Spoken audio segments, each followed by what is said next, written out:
Hello, my name is Brant Hunt. My channel is Discerning What is True, and this is Friday night, the 27th day of January. And what I want to talk to you about and share with you tonight is a book that I've been actually sharing with you guys for probably a couple of weeks now, at least.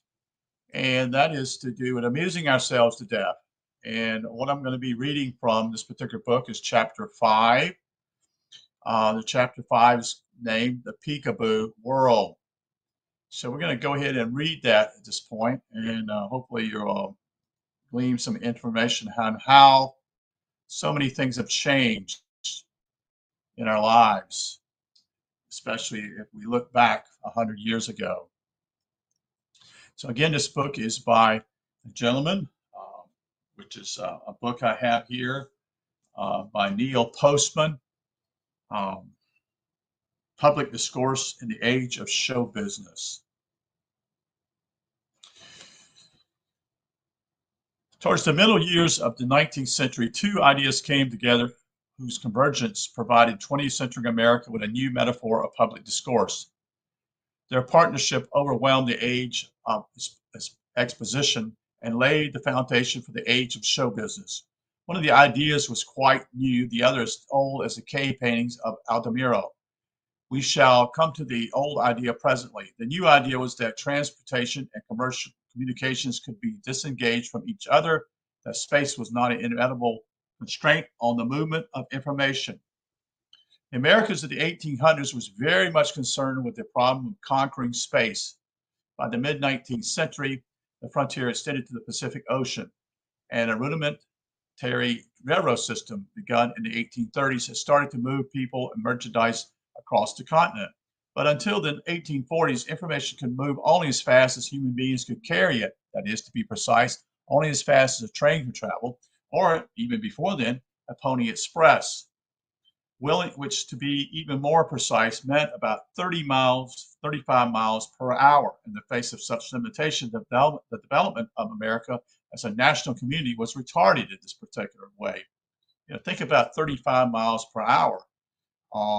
Folks, that would take you a long way just to get, it would take you 10 hours to get 350 miles. And that doesn't mean you get 350 miles because you'll have to stop for water and probably wood. So it's less than that.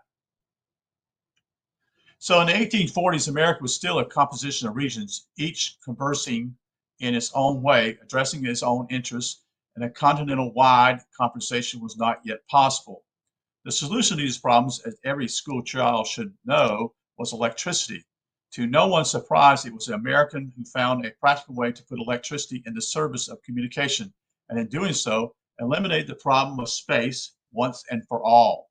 I refer, of course, to Samuel Finley, that is Finley, and Breese, Breese, Morse, Morse, America's first true spaceman, so to speak. His telegram erased state lines, collapsed regions, and by wrapping the continent in an informational grid, created the possibility of a unified American discourse, but at a considerable cost.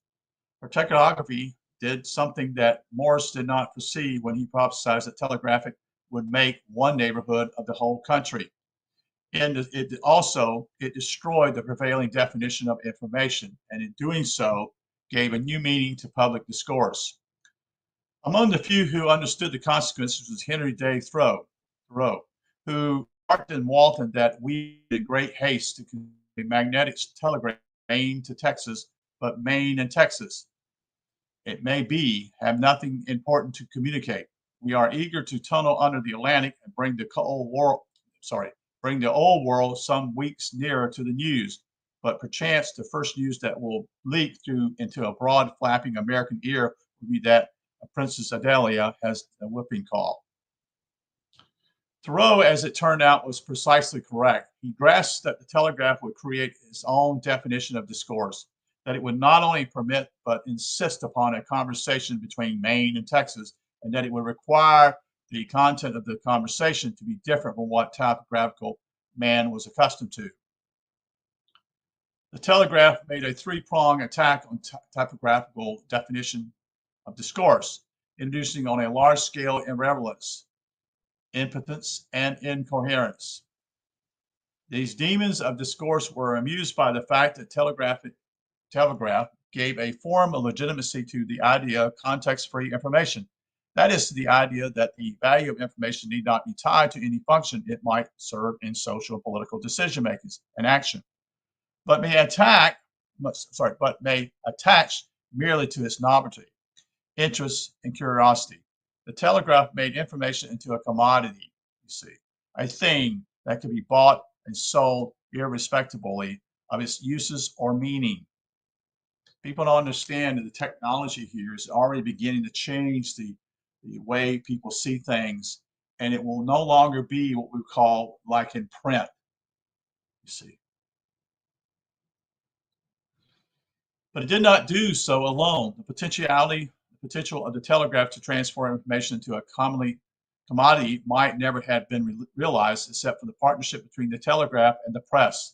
The penny newspaper, emerging slightly before telegraphically in the 1830s, had already begun the process of elevating irrelevance to the stature of news.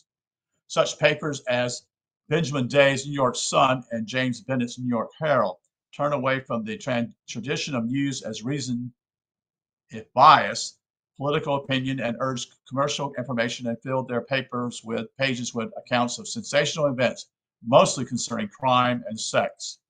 While such human interest news played little role in shaping decisions and actions of people, it was at least local, about places and people within their experience, and it was not always tied to the moment. The human interest stories of the penny newspapers had a timeless quality. Their power to engage lay not so much in their currency as in their transiency. Nor did all newspapers occupy themselves with such content. For the most part, the information they provided was not only local, but largely functional, tied to the problem and decisions readers had to address in order to manage their personal and community affairs. The Telegraph changed all that, and with astonishing speed. Within months of Moore's first public demonstration, the local and the timeless had lost their central position in newspapers, eclipsed by the dazzle of distance and speed. In fact, the first known use of telegraph by a newspaper occurred one day after Morse gave his historic demonstration of telegraphical workability. Using the same Washington Baltimore line Morse has constructed, the Baltimore Patriot gave its readers information about action taken by the House of Representatives on the Oregon issue. The paper concluded its report by noting, "We are thus enabled to give our readers information from Washington up to 2 o'clock. This is indeed the annihilation of space." For a brief time, practical problems, mostly involving the scarcity of telegraph lines, preserved something of the old definition of news as functional information. But the foresight among the nation's publishers were quick to see where the future lay and committed their resources to the wiring of the continent. William Swain, the owner of the Philadelphia Public Ledger, not only invested heavily in the Magnetic Telegraph Company, the first commercial telegraph corporation, but became its president in 1850. It was not long until the fortunes of newspapers came to depend not only the quality or utility of the news they provided, but on how much, from what distances, and at what speed.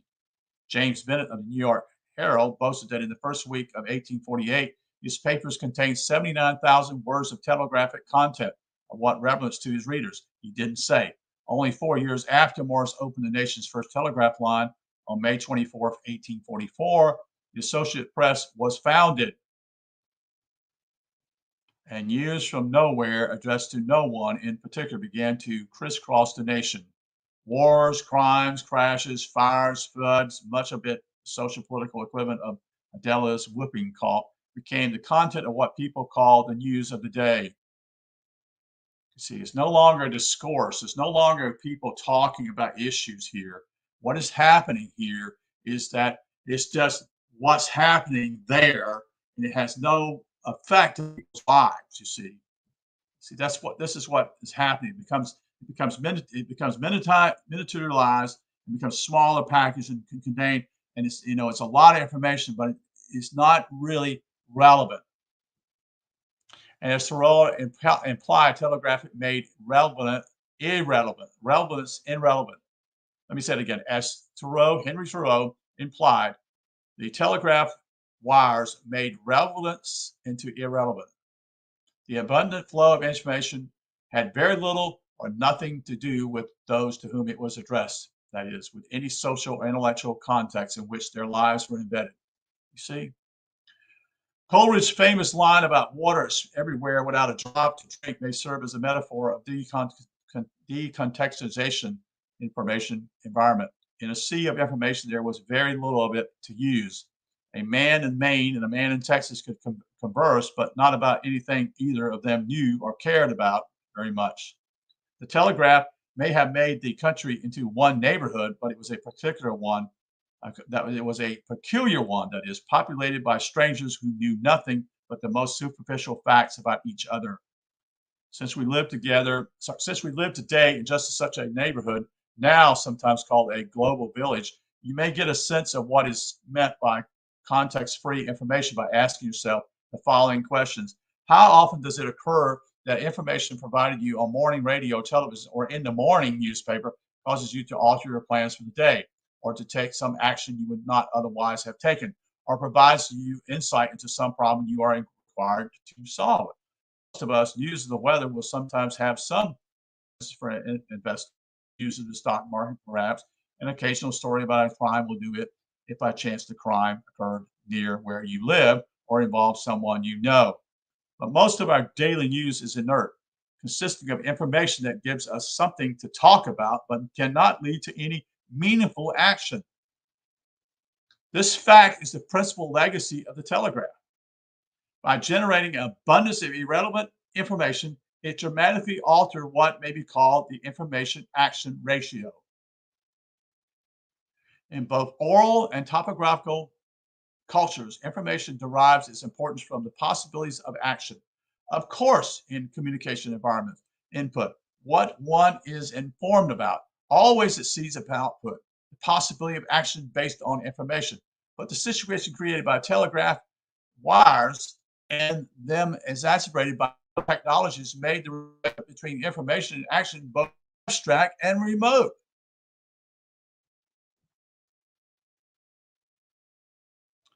That's why it was so important, if you think about your local newspaper talking about local news.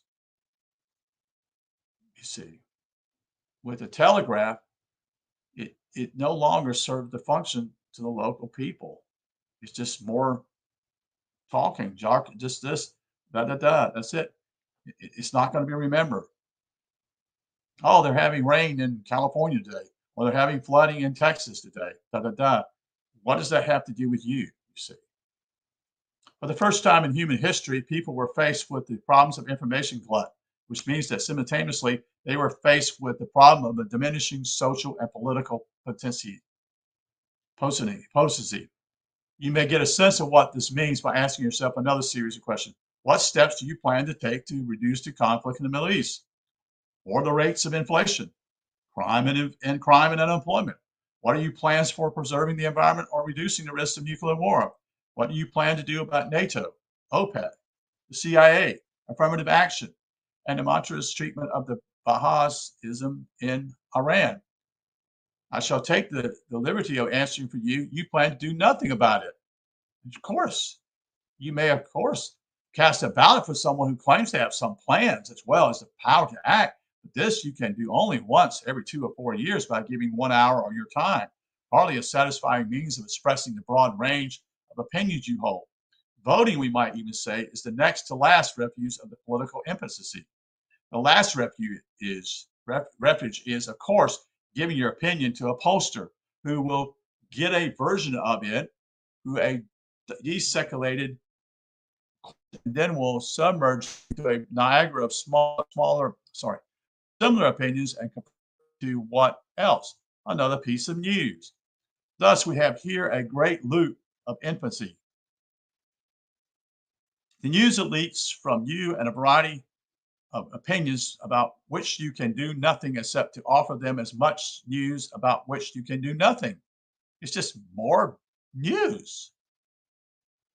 That's my Elaboration. Prior to the age of telegraphs, the information action ratio was sufficiently close so that most people had a sense of being able to control some of their contingencies in their lives. What people knew about had action value. You see, in the information world created by the telegraph, this sense of potency was lost precisely because the whole world became the context for news. The same thing is happening today. Let's just say, for example, the war in Ukraine. Well, there's a war in Ukraine. Well, what can I do about it? You see, makes no sense. You know, I vote for somebody such and such every 4 years or every 2 years in the state. Da da da. That doesn't, you know, I don't. Is there any discourse about it? Very little of that. Everything becomes everyone's business, you see. For the first time, we were sent information which answered no question we had asked, and which in any case did not permit the right of reply. We may say then that the contribution of a telegraph to public discourse was to dignify irreverence and amplify impotence. But this was not all. Telegraph news also made public discourse essentially incoherent. It brought into being a world of broken time and broken attention, to use Lewis Mumford's phrase. The principal strength of the telegraph was its capacity to move information, not to collect it, not to explain it or analyze it. You see? You never stewed about it. You never thought about it. It's just simply sending information. That's all it does, is send information. The same thing with radio and television, same thing after these things happen. In this respect, telegraph was the exact opposite of typographical. Books, for example, are an excellent container for the accumulation, quiet scrutiny, and organized analysis of information and ideas. It takes time to write a book and to read one, time to discuss its contents and to make judgments about their merit, you see, including the form of their presentation. A book is an attempt to make thought permanent and to contribute to the great conversation conducted by authors of the past. Therefore, civilized people everywhere consider the burning of a book a vile form of anti-intellectualism. But the telegraph demands that we burn its contents. The value of telegraphic news is undermined by applying the tests of permanence, continuality, or coherence. The telegraph is suited only to the messages, quickly replaced by up-to-date messages. Facts push other facts into and then out of consciousness at speeds that neither permit nor require evaluation. It's almost as though when someone is sitting here, you got your mom, and she's just constantly talking to you, such and such, and you're just listening. And it's like it's not irrelevant. It's just mumbo jumbo. Again, that's my perspective. The telegraph introduced a kind of public conversation whose form has startling characteristics. Its language was the language of headline. It was also sensationalism, fragmented, impersonal. You see, news took the form of slogans to be noted with excitement, to be forgotten with dispatch. Its language was always entirely discontinuous. One message had no connection to that which preceded or followed it. Each headline stood alone as its own context. The receiver of the news had to provide a meaning if he could. The sender was under no obligation to do so. And because of all this, the world, as depleted by the telegraph, began to appear unmanageable, even undecipherable. The line by line, subsequently continuous form of the printed page slowly began to lose its resonances as a metaphor of how knowledge was to be acquired and how the world was to be understood. That is, knowing the facts took on a new meaning, where it did not imply that one understood implications, the background, or connection. Telegraphic discourse permitted no time for historical perspective and gave no priority to the quantitative. To the telegraph, intelligence means it means knowing of lots of things, not knowing about them. Big difference, folks. Big difference. It's almost as though you get a microscope, not a microscope, but you get a, what am I thinking about? something that actually enlarges your print. That means it goes into detail. That's what a newspaper was, or a book. But in reality, instead of putting a magnifying glass and getting down to the details of what's the story all about and the implications of what it does in your life, what's happened simply is we no longer, it's just simply a big, broad, big number, a big sensational story, that is storyline, and that's it. It doesn't have any body to it. It has no context. It has no holding power for you, you see? Thus, to the reverence question posed by Morris, what had God wrought? A disturbing answer came back: a neighborhood of strangers and pointless quantity, a world of fragments and discontinuities. God, of course, had nothing to do with it, though. And yet, for all the power of the telegraph, had it stood alone as a new metaphor for discourse, it is likely that the print culture would have withstood its assault, would at least have held its ground. As it happened at almost exactly the same time Morris was reconceiving meaning of information, Louis Daguerre was reconceiving the meaning of nature. One might even say of reality itself. And I'll spell his name. As Daguerre remarked in 1838 in a notice designed to attract investors, the Daguerre's type is not merely an instrument which serves to draw nature. It gives her the power to reproduce itself. Of course, both the need and the power to draw nature have always implied reproducing nature, refashioning it to make it comprehensible and manageable. The earliest cave paintings were quite possibly visual projections of a hunt that had not yet taken place, with fulfillments of anticipated subjection of nature. Reproducing nature, in other words, is a very old idea, but Descartes did not have this meaning of reproduce in mind. He meant to announce that the photograph would invest everyone with the power to duplicate the nature as often and wherever one liked. He meant to say he had invented the world's first cloning device, that a photograph was to visual experience what the printing press was to the written word. In point of fact, the daguerreotype was not quite capable of achieving such an equation. It was not until William Henry Fox Talbot, an English mathematician and linguist, in the process of preparing a negative from which any number of positives could be made, that the mass printing and publications of photographs became possible. The name photographic photography was given to the process by the famous astronomer Sir John F. W. Herschel. It is an old name since it literally means writing with light. Perhaps Herschel meant the name taken since it must have been clear from the beginning that photography and writing, in fact, language in any form, do not inhabit the same universe of discourse. Nonetheless, ever since the process was named, it has been the custom to speak of photography as a language. The metaphor is risky because it tends to obscure the fundamental differences between the two modes of conversation. To begin with, photography is a language that speaks only in particularities. Its vocabulary of images is limited to concrete representation.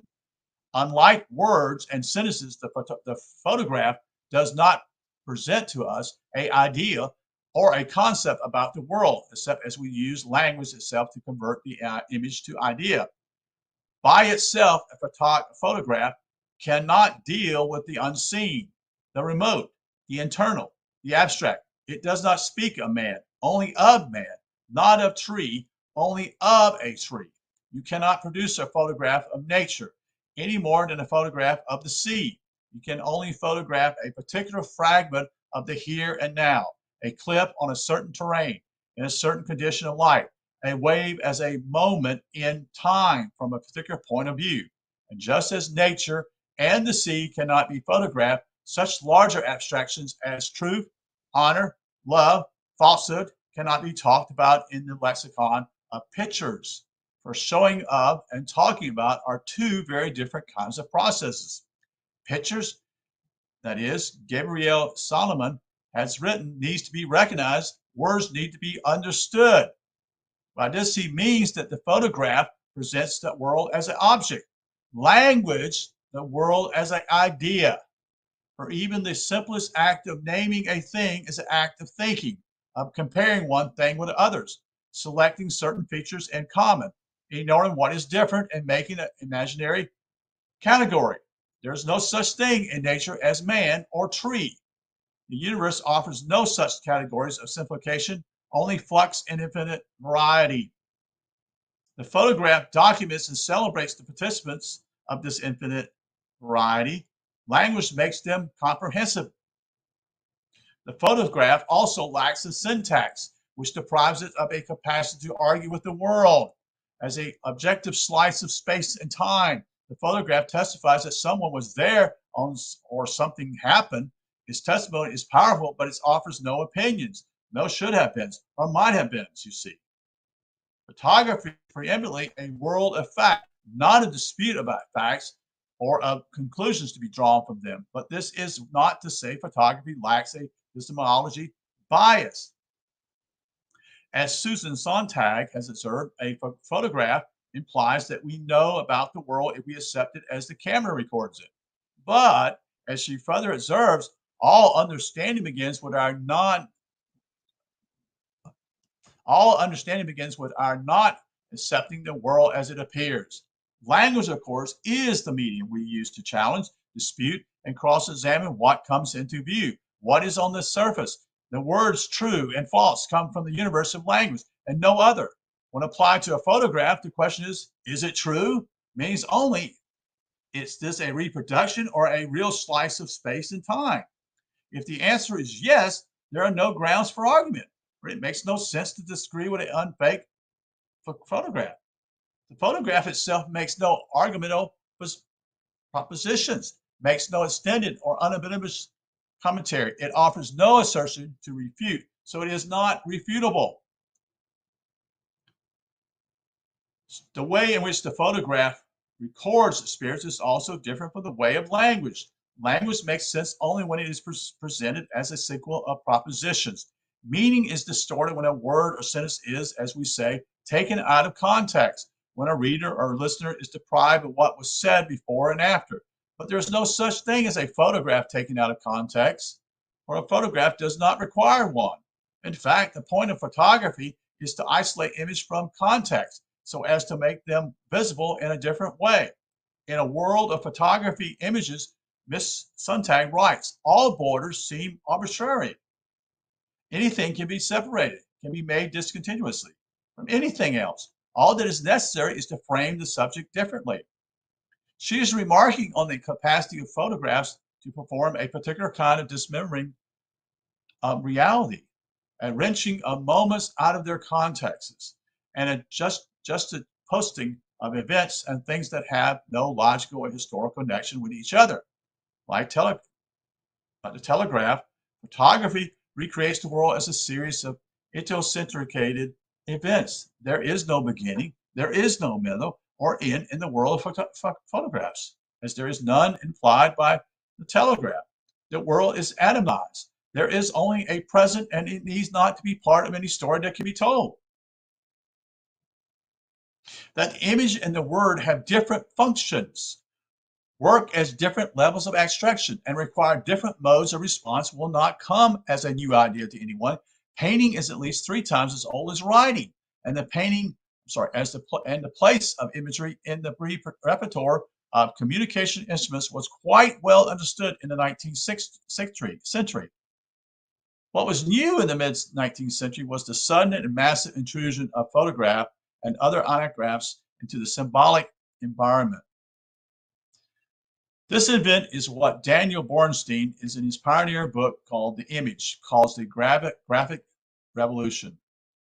By this phrase, Boorenstein means to call attention to the fierce assault on language made by forms of mechanical reproduced imagery that spread unchecked throughout American culture, that is photographs, prints, posters, drawings, and advertisement. I choose the word assault deliberately here to amplify the point implied in Boorenstein's graphic revolution. The new imagery, which photography at its forefront did not merely function as a supplement to language, but bid to replace it as our dominant means for construing, understanding, and testing reality. What Bornstein is implying about the graphic revolution, I wish to make explicit here. The new focus on the image undermine traditional definitions of information, of news, and to a large extent of reality itself. It also occurred with billboards, posters, and advertisements, and later in such news magazines and paper as such as Life magazine or Look magazine. The New York Daily Mirror and the Daily News, the picture forced exposition into the background in some interesting obliterates it altogether. In other words, just it doesn't have anything to do with it. By the end of the 19th century, advertisers and newspaper men had said a picture was not only worth 1,000 words, but where sales were concerned was better. For countless Americans, seeing, not reading, became the basics for believing. I'll say that again. For countless Americans, seeing, not reading, became the basics for believing. In a peculiar way, the photograph was the perfect complement to the flood of typographic news from nowhere that threatened to submerge readers in a sea of facts from unknown places about strangers with unknown faces. Well, the photograph gave a concrete reality to the strange date lines, attached face to the unknown. Thus, it provided the illusion, at least, that the news had a connection to something within our once sensory experience. It created a apparent context for the news of the day, and the news of the day created context for the photograph. But the sense of context created by the partnership of photography or photograph and headline was, of course, entirely illusional. You may get a better sense of what I mean here if you imagine a stranger informing you that the Elysis is a suspicious variforum plant with articulate leaves that flowers biannually on the island of Indonesia. And if you wonder aloud, yes, but what has that to do with anything? And imagine that your information implies, but here is a photograph I want you to see, and hands use a picture label, the Elysis on Indonesia. Oh, yes, you might murmur, now I see. It's true enough that the photograph provides a context for the sentence you have been given, and that the sentence provides a context of sorts for the photograph. And you may even believe for a day or so that you have learned something. But if the event is entirely self-contained, devoid of any relationship to your past knowledge or future plans, if that is the beginning and end of your encounter with a stranger, then the appearance of context provided by the conjunctions of sentences and imagery is illusory, and so is the impression of meaning attached to it. You will, in fact, have learned nothing, except perhaps to avoid strangers with photographs. And the Elysis will fade from your memory landscape, as though it had never been. At best, you are left with an amusing bit of trivia, good for trading in cocktail parties, chatter, or solving a crossword puzzle, but nothing more. What it means here is what I'm saying. Just let me just share this a little. It's like this. With the telegraph and the photograph, what has happened simply is that you now have a field that is wide, to say 1 mile wide. But the problem is it's only a ½ inch thick, if it's not even that thick, which means that simply there's no depth at all in people's minds and way of thinking. That's what happened.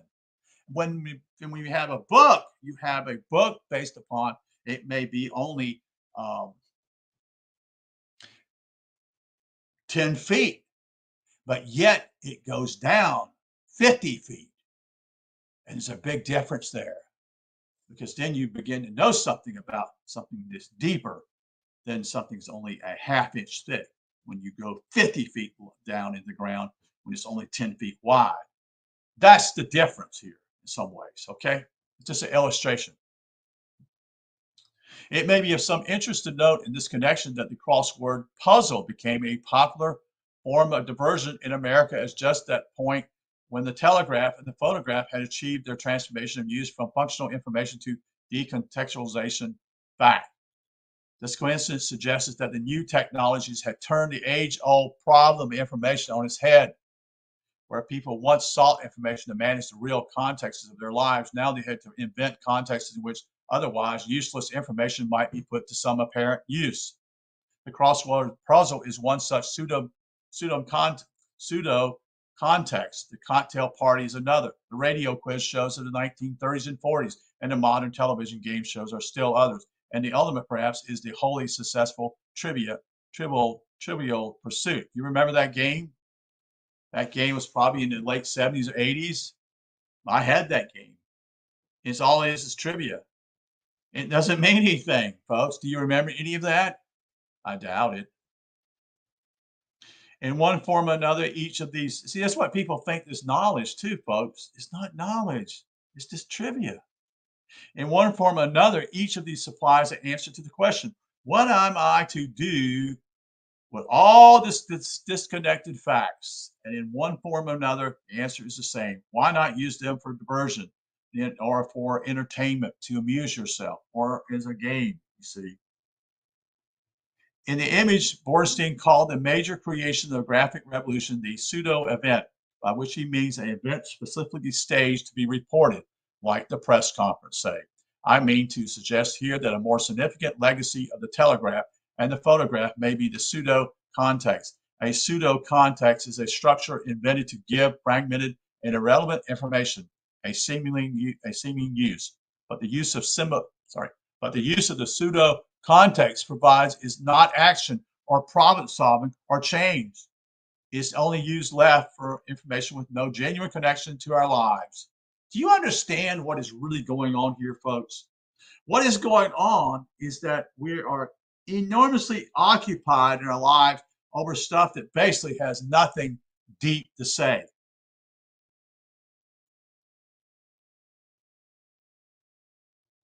And we don't learn anything when we're here. And that, of course, is to amuse you. So the pseudo context is the last refuge, so to say, of a culture overwhelmed by irrelevance, incoherence, and emphasis. Of course, photography and telegraph did not strike down at the one blow the vast emphasis that was typographical culture. The habits of exposition, as I have tried to show, have a long history, and they held powerful sway over the minds of turn-of-the-century Americans. In fact, the early decades of the 20th century were marked by great outpourings of brilliant language and literature.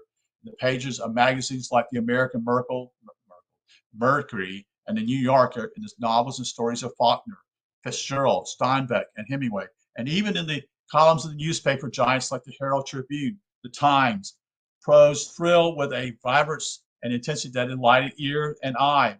But this was an expositional nightingale song, most brilliantly and sweet as the singer nears the moment of death. It's told for the age of exposition, not of new beginnings, but of the end.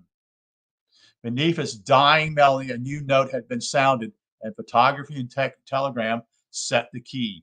There was a language that denied interconnectionism, proceeded without context, argued the irrelevance of history, explained nothing, and offered fascination in places of complexity and coherence.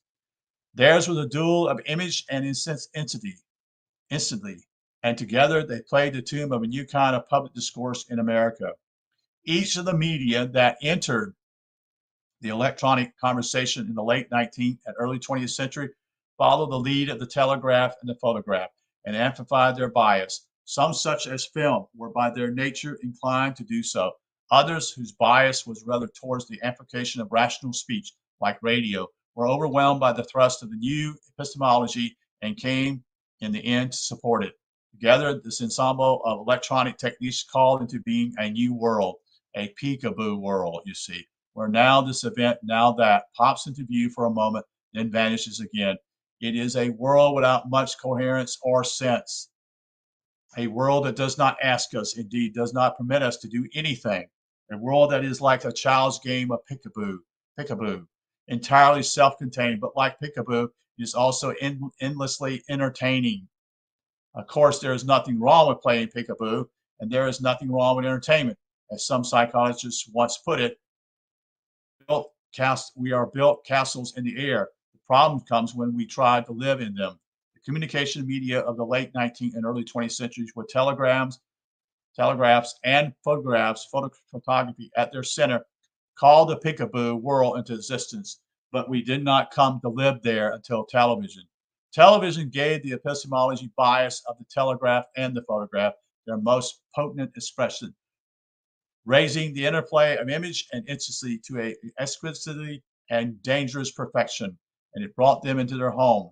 We are by now well into the second generation of children for whom television has been their first and most accessible teacher, and for many their most reliable companion and friend. To put it plainly, television is the command center of the new epistemology.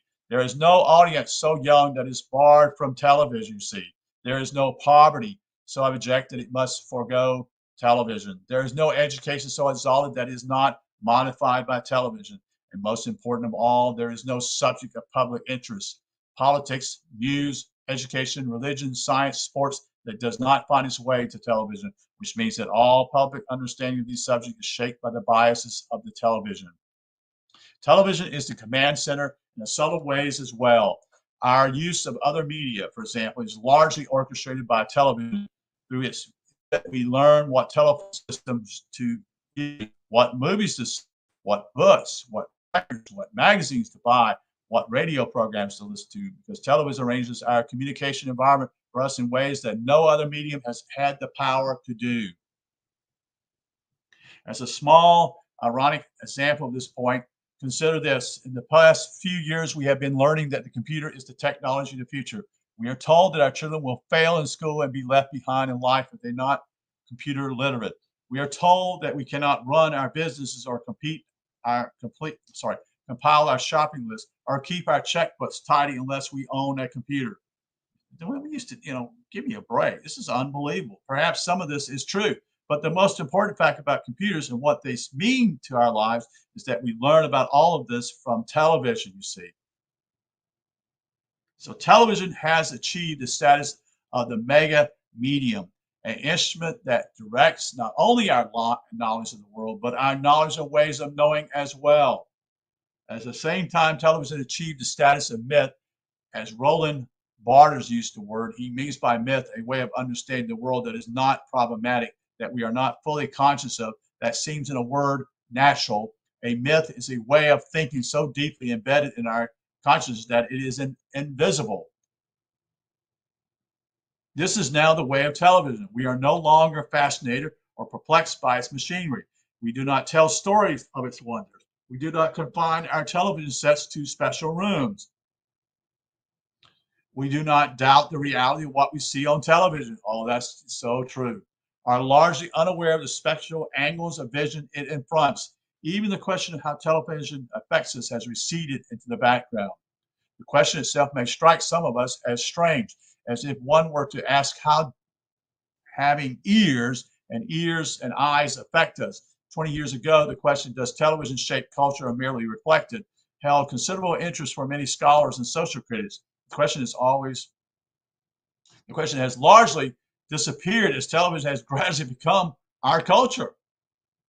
You see, this means, among other things, that we rarely talk about television, only about what is on television. That is, about its content, its ecology, you see, which includes not only its physical characteristics and symbolic code, but the conditions in which we normally attend to it is taken for granted, accepted as natural. Television has become, so to speak, the background radiation of the social and intellectual universe, the all but imperceptible residue of the electronic Big Bang of a century past, so familiar and so thoroughly integrated with American culture that we no longer hear its faint hissing in the background or see the flicker gray light. This in turn means that its epistemology goes largely unnoticed, and the peekaboo world it has construed around us no longer seems even strange. There is no more disturbing consequence of the electronic and graphic revolution than this, that the world is giving to us through television seems natural, not bizarre, but the loss of the sense of the strange is a sign of adjustment, and the extent to which we have adjusted to is measured, the extent to which we have been changed. Our cultural adjustments to the epistemology of television is by now all but complete. Remember, this book is written in 1985, folks. This book is written in 1985.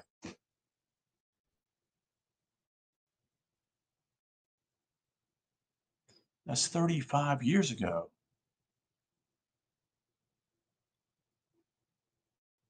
We have so thoroughly accepted its definitions of truth, knowledge, and reality that irrelevance seems to us to be filled with import and incoherence seems eminently sane. And if some of our institutions seem not to fit the template of the times, why is it they and not the template that seems to us disordered, strange? It is my object in the rest of this book to make the epistemologies of television vision visible again. We're trying to demonstrate by a concrete example that television way of knowing is uncompromisingly hostile to typography way of knowing, that television conversations promote incoherence and triviality, that the phrase serious television is a contradiction in terms, and that television speaks in only one persistent voice, the voice of entertainment. Beyond that, I will try to demonstrate that to enter the great television conversation, one American cultural institution after another is learning to speak its terms. Television, in other words, is transforming our culture into one vast arena for show business. It is entirely possible, of course, that in the end we shall find that delightful and decide in the end we shall find that delightful and decide we like it just fine. This is exactly what Aldous Huxley feared was coming 50 years ago. Okay, so that is the book I'm sharing with you, Amusing Ourselves to Death. I wanted to share this with you guys. It's just important that you understand that how television has had an enormous effect upon you, and it has with me in my own life. And yes, we accept it as being the truth. In fact, if it's shown on television that someone's being killed or whatever, it's entertainment, folks. That's what it's become. Do you not see that? So anyway, we'll get back to this book another time. Again, it's the book by Amusing Ourselves to Death by Niesman. Thank you for being here, and I hope that you have ears to hear and eyes to see. Thank you.